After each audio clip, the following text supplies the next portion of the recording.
We have 87 students and educators from 17 of our network of Sacred Heart schools in the United States and Canada here. Really simply, we're doing this training to expand our capacity to respond to difference. This dialogue training is not going to simply equip them to engage in meaningful conversations about significant issues. It's going to equip them to go out into the world with a sense of confidence that they know how to respect the very dignity of the other person. And in that experience of being respected, that person or those people will in fact experience God's love.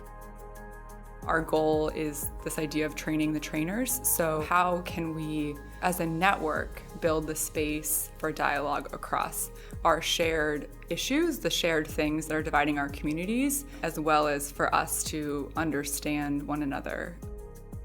It's because we're at such a critical moment in our history as a network, as a congregation, as a church, and as a world.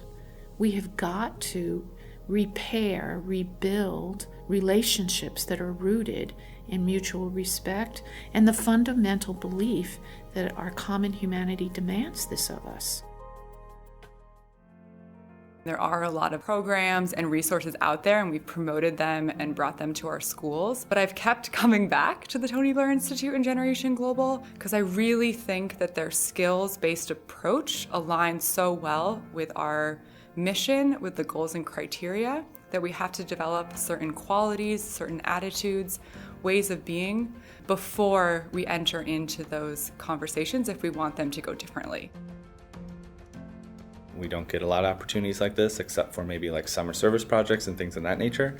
But when we can do something that kind of is out of our comfort zone, and to have 17 of the 24 schools here just proves that a lot of people here want to be part of this.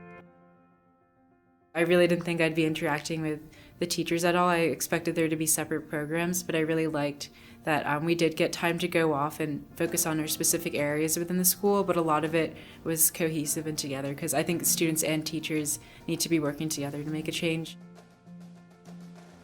I think I've been really struck by our students and how, when we did generate the sources of conflict and division in their communities, there were a lot of overlaps.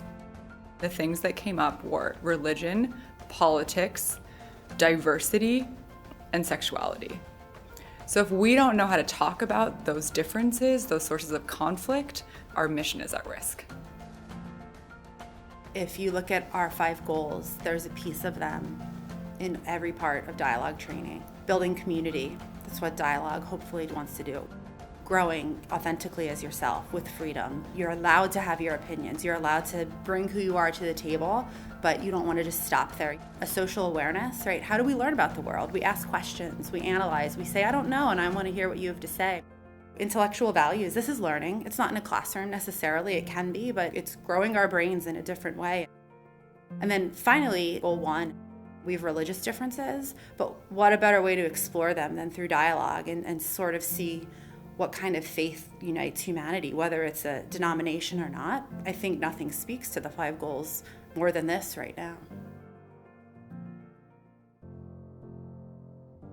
Dialogue now means it's a connection, it's a community building practice. It's more than just 2 people sitting down talking. Students can almost take more valuable messages away from the conversation itself and from being an active listener and an active participant than actually finding answers or resolutions. It's really about stepping outside of yourself and understanding other people and growing, and as we've said today, having a more informed opinion, because it's very easy to be well-intentioned but quite ignorant, and I can be a victim to that as well, I think. One of the major conflicts that we were facing in our school could be socioeconomic differences or a racial inequality. And so we could use our skills that we've learned of critical thinking, questioning, and also just doing that in a respectful manner, but still having an open mind. One of the major things that we can implement into our school life is to just Be more open to not only just having an open mind to others' opinions, but actually not being afraid to change your mind and have a different opinion.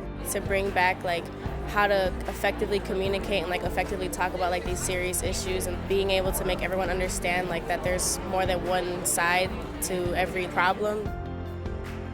Through the active engagement on the part of all who are here, we are creating the brave space and brave spaces that are essential to this type of deep listening and deep engagement that will lead ultimately to compassionate action.